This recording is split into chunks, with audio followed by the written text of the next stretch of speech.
Hey there, it's Derek here from Pacific Coast Auto in Japan, and we're looking at a 1991 Suzuki Alto Works.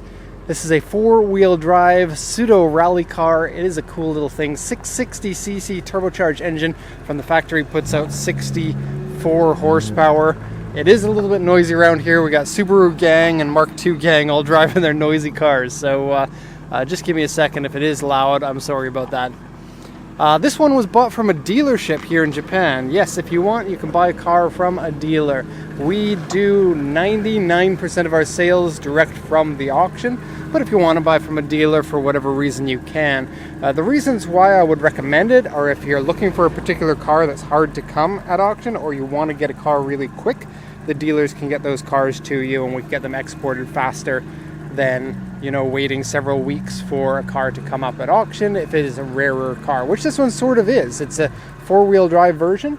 I feel like most of them were front-wheel drive, but a good amount of them were four-wheel drive, and to some people the four-wheel drive turbo tiny little car is really appealing. Now this one here has unknown mileage on it, but the odometer I believe says somewhere in the 70,000s. The reason why it's unknown is because 71,000. There you go, 71,954. The reason why I say unknown is because it's a 5-digit odometer, and I believe it stayed that way until 1993, and then it got the 6th digit. It was pretty common for K cars to only have 5 digits for pretty much everything until around 93 to 99, depending on the type of vehicle. Okay, these are known to be pretty reliable engines. It's called the F6A. It's a twin-cam, high-performance engine, plus turbocharger, and it revs really high. Let me just show you. I think it officially revs to like 9,200. Like the red line is at 9,200. 85 on this one. Some of them are a little bit higher than that. I think you can rev it past 9,000 though, which is pretty crazy for a little car like this. And certainly is fun. You can stay in gear for a really long time because it just keeps climbing and climbing and climbing. And when you think you're ready to shift, it's only at 6,500 RPM. And look at that tiny little intercooler. And yes, the twin cam version is very cool. There is a single cam version too. Now the timing belt here was changed, and this is maybe a little bit of a hint for the mileage, at 65,564 kilometers. And then the car might, that's oil from when I opened it, the car might come with some history to prove the mileage even more. I don't actually know because I wasn't any part of the sale of this one, but it's at 2012. It was at 65,000 kilometers. And then if you take a look at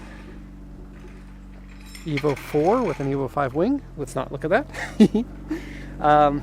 Don't get distracted. The tires are 2006 and still have like 70% of their tread on them.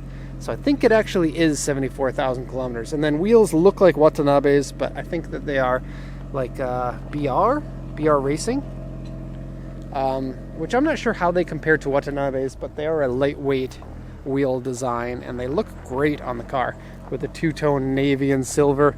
It is a very cool car. Now the bad news, and I'm sorry to be the one to bring the bad news, the car has quite a bit of rust, and I suspect the dealer didn't mention any of this rust. Dealers here in Japan, some of them are trustworthy, not all of them are trustworthy. You are taking on a bigger risk if you buy from a dealership here in Japan, and that's something that we warn everybody of. We actually prefer to buy the cars through auction. Of course, we actually make a little bit more money, very tiny little bit more money if you buy from dealer, but auction purchasing tends to be cheaper and tends to be more trustworthy, and that's the reason why we recommend it more often. Let me just close the hood here. And I will show you the rust on the rest of the body just for now because I'm closing the hood here. I want to mention this seam here has a little bit of rust right there. Okay, now lower the hood. And I'd say overall condition, like not speaking at all about the rust, we're probably looking at about a 6 to 7 out of 10.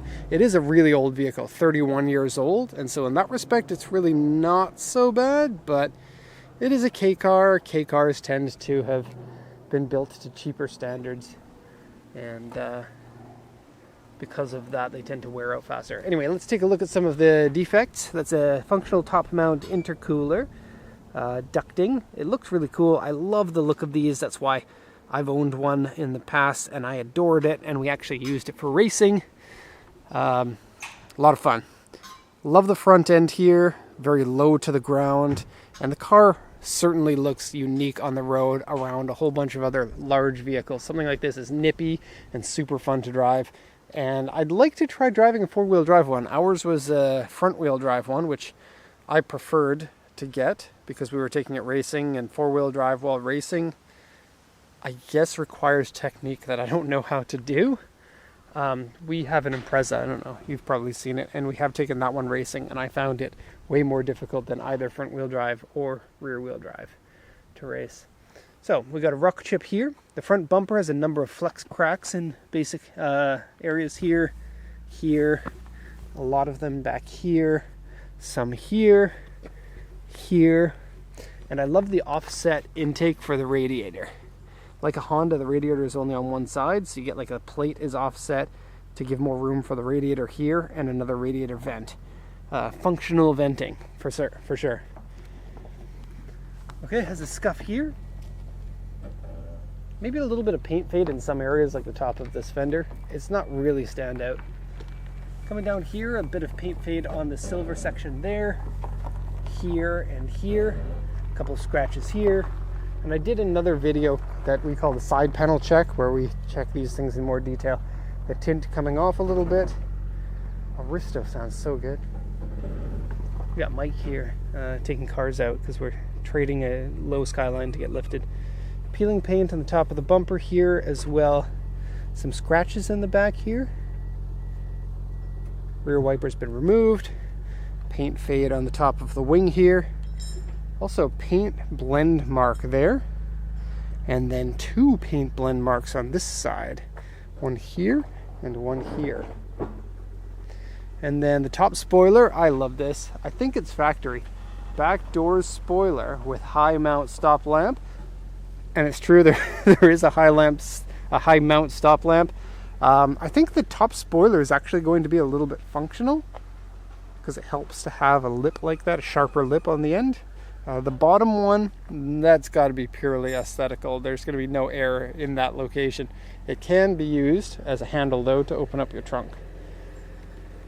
Okay, a little bit of a blemish there. The exhaust is good. The engine seems to rev up quite nicely. It does idle a little bit shakily. Our Alto Works, we needed an engine mount, so it might have kind of weaker engine mounts on this car. And then some sun damage on the window sill here. Okay, a little bit of a peeling section up here. Okay, and some fade on this section. Oh, this is the Alto Works badge. Twin cam 12 intercooler turbo, and that's a 4-valve per cylinder, 3-cylinder. That's how you get the 12. We offer the ultimate works to those who really appreciate performance. Keep on moving, Suzuki. Thank you, Suzuki, for telling us that. 660cc decal. Another look at the wheels. And then that's drum brakes in the back and disc brakes on the front. Okay, a little bit of a scratch here. A few scratches like that I might not have mentioned in this video. Okay, let's go to the interior. I'm going to show you the rust too. The underside, it looks like there are some areas of rust. Oh, there's no pop for the trunk, which is a little bit annoying. So you got to open it with a key. So yeah, because it's a low car, because it's dark under there, I can't get a good idea of all of the rust on the underside, but there's rust on the interior. That means the rust on the underside should at least be a certain level. So this is really weird. This board is original with plywood and everything. Who uses plywood in making their cars? Nobody these days. It came with some spare stuff. The wheel is an original one. It's not in the best condition, but we can send it if you like. Works. And it says the same thing there. And as you can see, it's kind of worn out. Let us know if you're the owner, if you want that. It came with an air filter and some speakers, some original speakers. Inside here, there's just a tiny bit of rust. It's really not too bad. Let me just put this up right down in here. Okay. Tuck that in. Okay. How are we doing up here? I actually didn't check there. And the seal there looks like it's had some work done to it. And I'm going to have to spot Mike as he comes out with this one.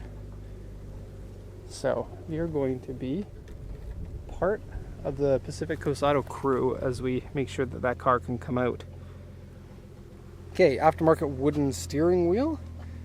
Seats in the Alto Works version. Quite nice, quite nicely bolstered. They're in good condition with one cigarette burn on the passenger side seat. And so the nice bolsters here, it is a little bit threadbare there. It has a twin cam turbo full-time four-wheel drive logo on it. And then this piece here is kind of interesting. I'm not sure why, but you can remove that piece if you don't like it. If you take a look, you just turn these and then the whole piece can be removed. Maybe it was an optional piece. Okay, now I'm just going to go help Mike. I think you have to come at it a little bit more aggressively. Like go back up and then turn closer to the K-truck. And then I'll come with wood and I'll help spot you.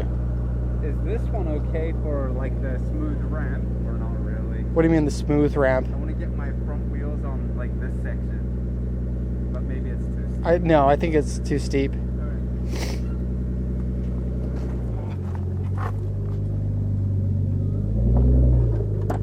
Okay, so dashboard has a few screw holes in some places.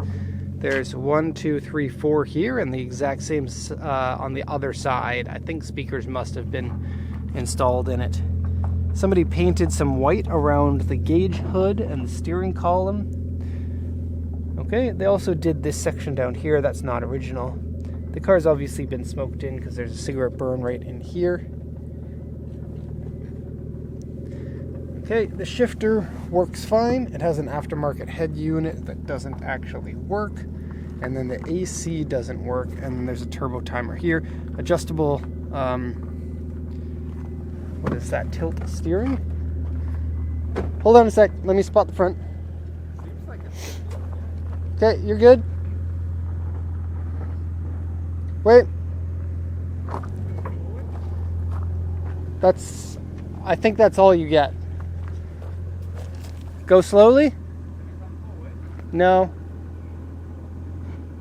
Keep going backwards, but very slow.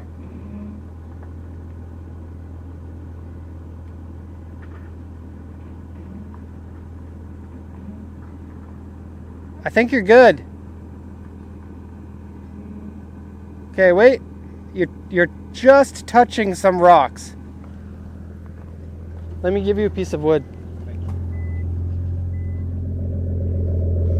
We have a low car city right now. This one here was so low that we couldn't even get it into the lot without wood. There's 3 centimeters on the side skirt. Okay, go. Yeah.